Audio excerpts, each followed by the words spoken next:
How's it going, everybody? Jake from UK Conversions here. And today you join me with one of our UKBC Raptor bait boats.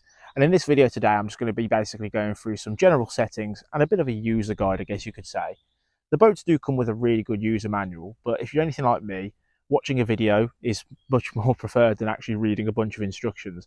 So I'm not going to cover anything in particular detail. I'm just going to quickly summarize what each thing does, including the sonar, the GPS, and a few other little bits and pieces. So I'll get the remote in front of the camera now and we'll go through the menu and some of the settings for you. Okay, so here we have the remote itself. First things first, I'll go through the button layout. So I know it may seem self-explanatory, but there's a couple features that you might miss or might not know what they do. So first things first, we can ignore these little arrows across the remote. These have no function on this particular model of boat, so you can ignore those. Your two top toggles here, or should I point that out? That's a bit better. The left-hand one controls the boat itself. That drives the boat, obviously left, right, up and down. And the one on the right-hand side, this covers your hoppers. So left to open the left hopper and right to open the right hopper. And again, you press it again and that'll also close the hopper for you as well. Moving down on the left-hand side, we have the up arrow and the down arrow, which are used to navigate through the menu. But the up arrow also has an additional feature, which you'll see /E, which means extra mode.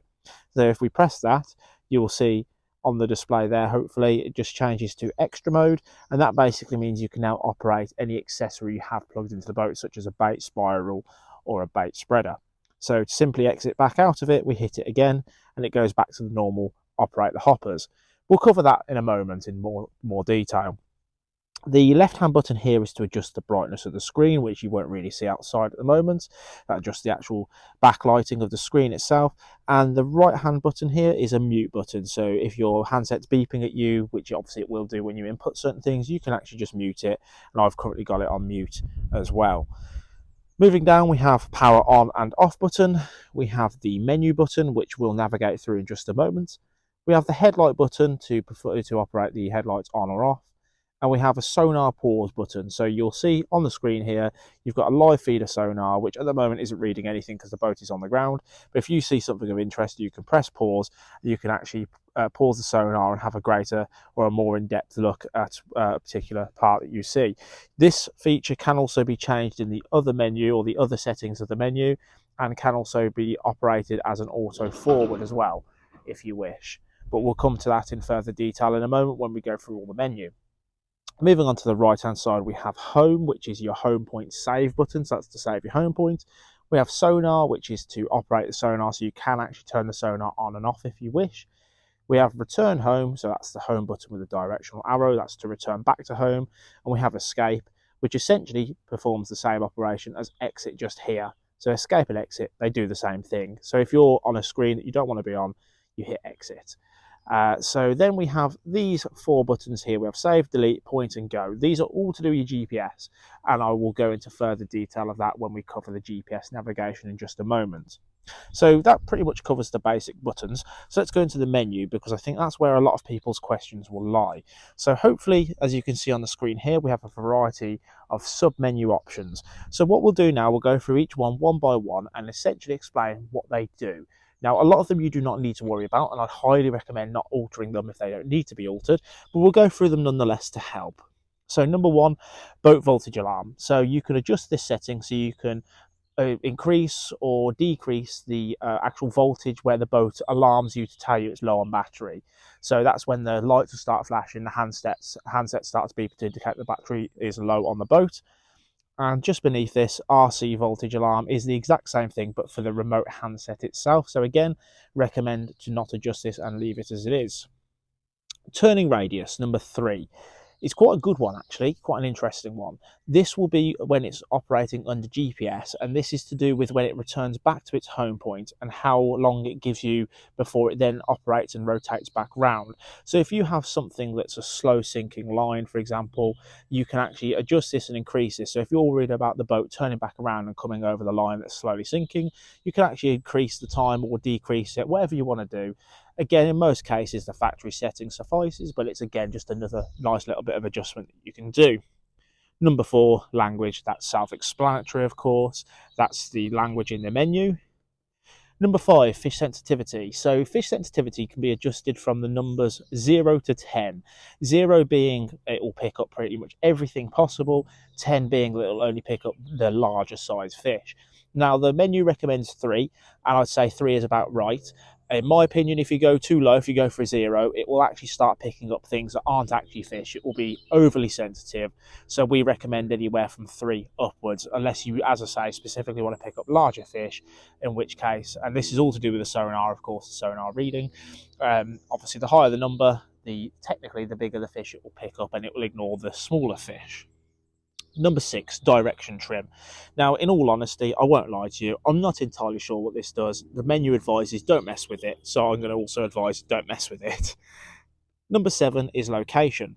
Now, location is to do with the GPS. So one cool feature about the Raptor bait boat is you can save up to 900 save points, which isn't a typo, that is actually legit.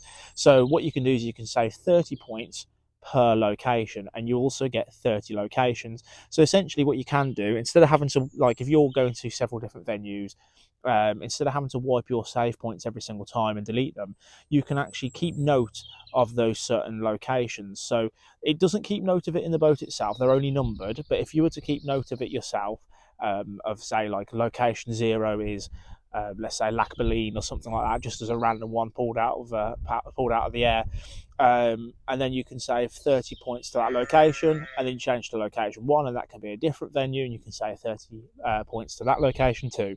So I hope I didn't overcomplicate that, but essentially location is your venue that you're fishing at. Number 8, motor adjustment. This allows you to adjust your yaw control essentially, so the offset adjustment of the motors. So if you're finding the boat is veering to the right or to the left, then this is how you adjust it. So currently we're set to 2, so when we got this boat, we found that it was veering left a little bit. So by increasing the number, it adjusts the drive to the right-hand motor to compensate. In most cases, 0 is absolutely fine, but if you do find that it needs some adjustment, then you can increase to adjust right-hand yaw, or decrease the number to increase left-hand yaw. Number 9 and number 10 are to do with compass calibration. These should be set from factory, but I will cover this in a moment in greater depth. And essentially, it's just to do with actually calibrating the compass and the handset and the remote, the handset and the boat itself. So everything's all sort of learnt as to which direction's which. Again, this should already be done for you, but I will cover this in the video a little bit later on. 11 is code settings. So code setting is to do with when you've got a different handset or you need to pair a different handset. So again, you can ignore that for the most part. Number 12 is factory reset, which does exactly what it says there. Number 13, we will go into greater detail in a moment because that has a lot of sub menu options, which is other settings. So we'll come back to that.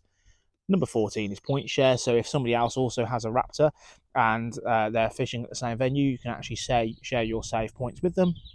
And 15 is to quit and get off the main menu. Or alternatively, you can actually just press the menu button again and you can get off the main menu that way. But let's go back onto the menu and let's have a look at other settings. First thing that will come up will be braking time, which essentially is when you're navigating to a spot under GPS, it will put the motors into reverse. So if you're finding that it's overshooting the spot, you can actually adjust this so that it brakes sooner, or even in some cases, if it's undershooting it, it brakes later. So you have full adjustment over that. It's set to 1200 factory, and we recommend to keep it there. If we hit OK, we can then navigate to the next part, which is Cruise SW. So Cruise SW is an option, as I mentioned briefly earlier. If you press OK, or in this case actually operate it to on, so you use the up and down arrows to make changes, and you press OK to move to the next part of the menu. If we press OK with it set to on, when I press the pause button, instead of pausing the sonar, it will now engage the boat into auto forward. So if that's a feature you want on, you can turn it on there. If you want it to continue to pause the sonar instead of going into auto forward, you set that to off. Moving on next, we have cruise display with cruise display fish. So basically, essentially, what that means is when you're navigating under GPS, you will get a screen that will show you the navigation of how far the boat is away, and it will get rid of the sonar screen.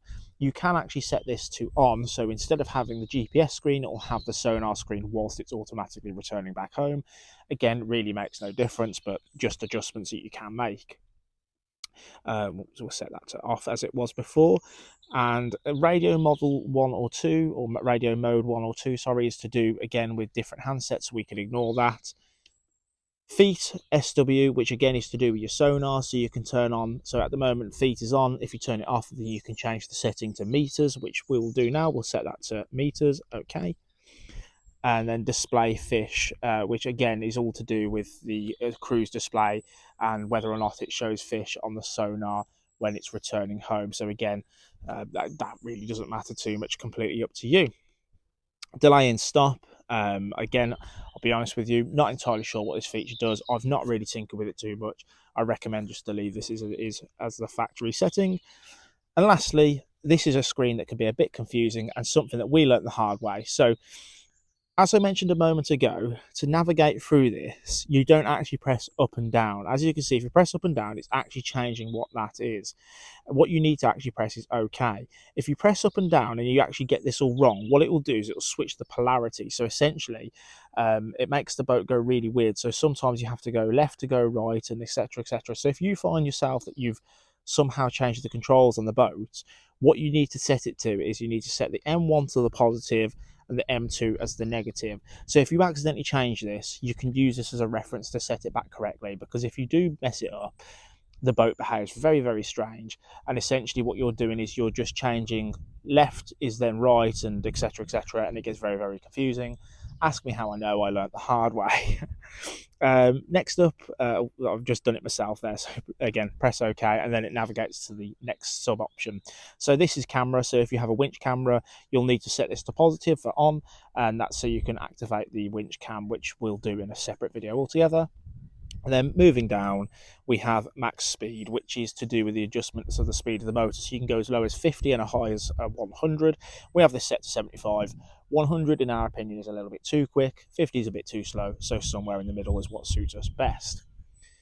We hit OK again, set successfully, and that is literally everything.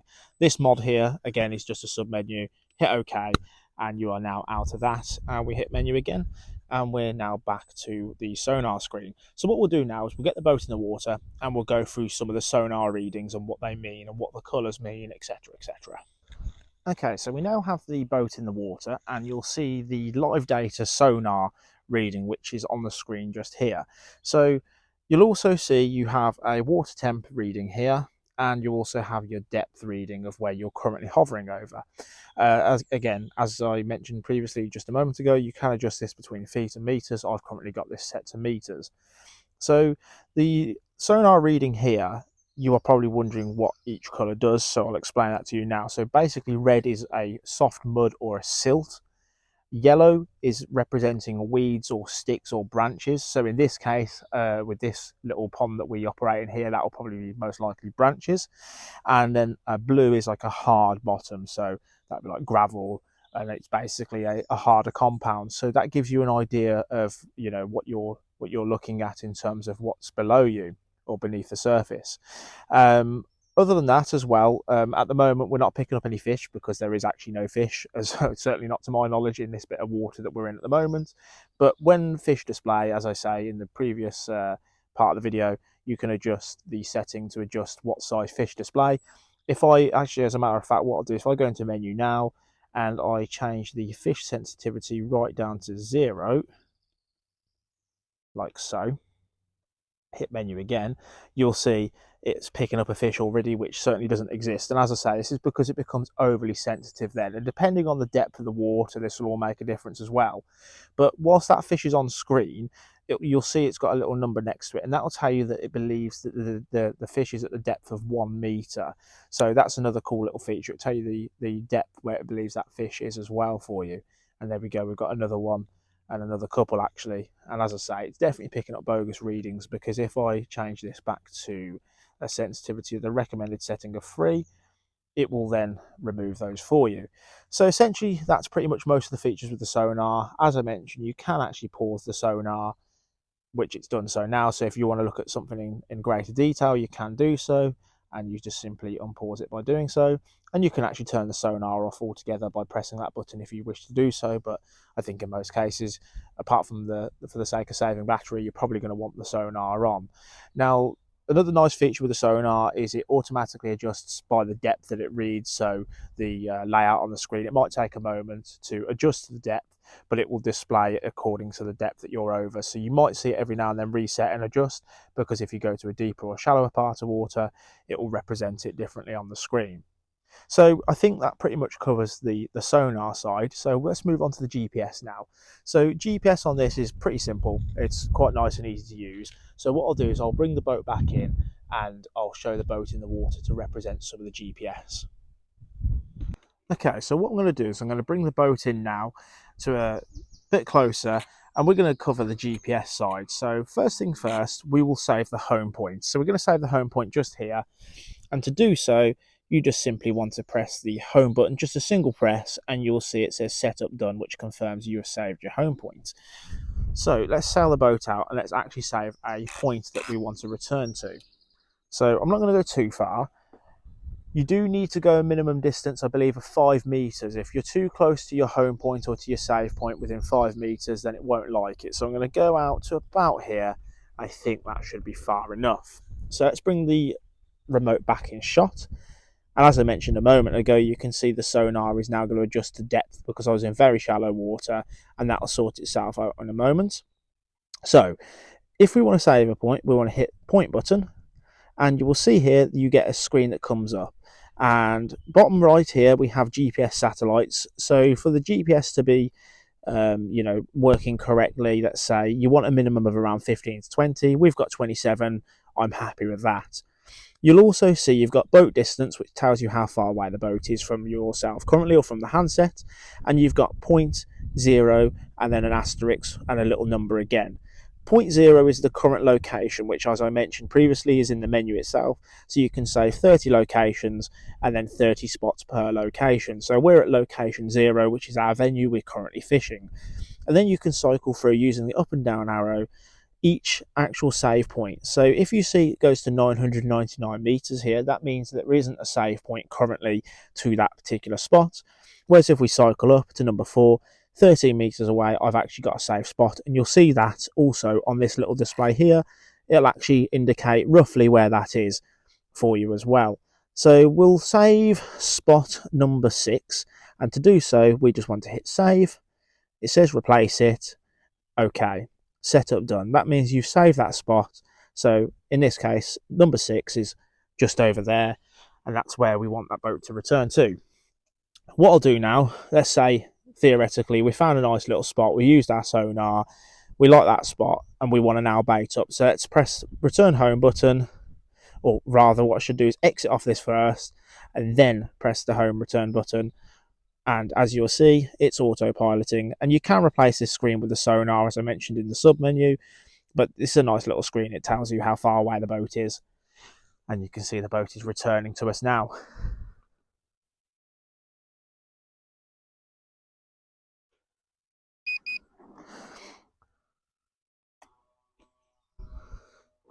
Okay, so what we'll do now, you've got two options when you navigate under GPS.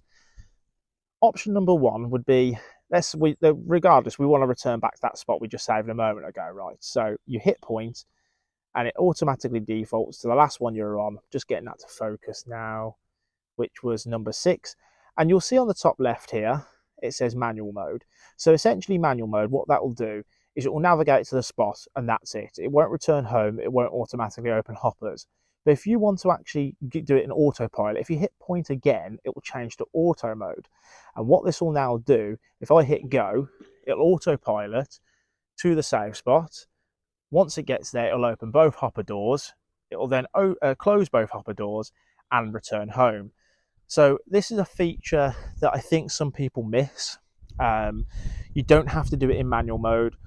Auto mode will completely do everything for you. It will get to that little spot in a moment. You will see on the screen just here, if I get it to focus in time.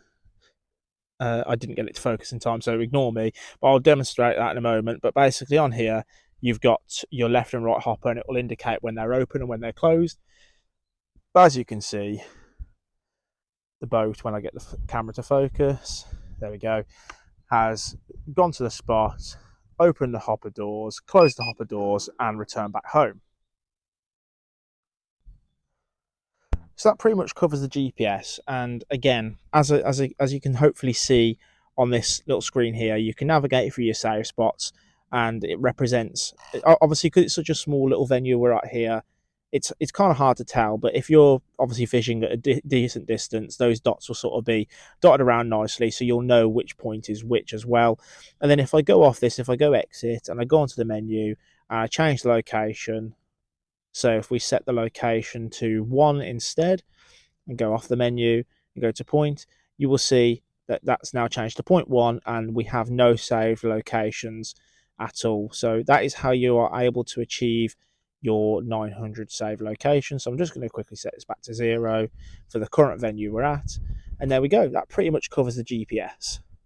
When you operate the hoppers, there is a little emblem that will show you just on the bottom corner here. So as I mentioned, to open the left hopper, you just hit left, and you will see that the little hopper door now changes to open. And again, if we want to close it, you just hit left again, and that door is now closed. And I'll just display for right as well, and same again, and that door is now closed. And now I'll show you quickly as well, as I mentioned a moment ago, or earlier in the video rather, there is an extra mode. So when you change to extra mode, you'll see nothing happens, the hoppers don't operate or open. You'll see there's a little logo now there. That basically means the accessory port, which is that little blue plug there, is now putting power to what would be connected to it, which at the moment is nothing. So if I just cancel that, and what I'll do now is I'll fit a bait spiral and quickly show you how that operates and how that works. So we've now got our bait spiral fitted, and of course if you're using an accessory like a bait spiral, first thing you're going to want to do is, before you go into extra mode, you're going to want to make sure your right hopper door is open. And then what we do from here, we go on to the extra mode, and you will see now when you press right, nothing happens because it is the left toggle to operate. If you press right, nothing will happen. Your hopper doors won't operate like this because that simply is just operating the accessory. You can leave the accessory running and you can then go back into the normal mode and you can operate the doors, you can close them like that. But if you want to stop the accessory from running, you go back into the extra mode menu and you simply press left, and that stops it from operating. So that pretty well covers everything that I wanted to cover. There's probably some little things I've missed, and of course if you've got any further questions that you're unsure on, ask away below and I will try and help. I hope this video helps. It went on for a little bit longer than I anticipated, but I tried to cover everything as best as I possibly can. So if you've already got one of these and you're unsure on the instructions, as I say, I hope this helps.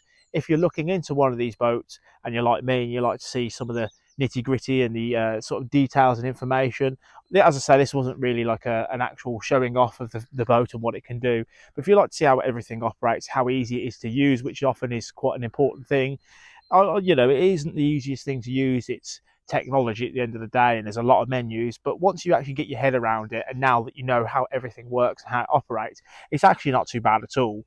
I would say that it did take me a couple of hours to sort of learn everything and pick everything up. But now that I've used the boat a few times, I pretty much, for the most part, know everything like the back of my hand. And it is a fantastic boat. And I mean, you don't need me just to tell you that. You can have a look online and you'll see many positive reviews. So as I say, hope this helps. Any questions, ask below and I'll be happy to help. Take care.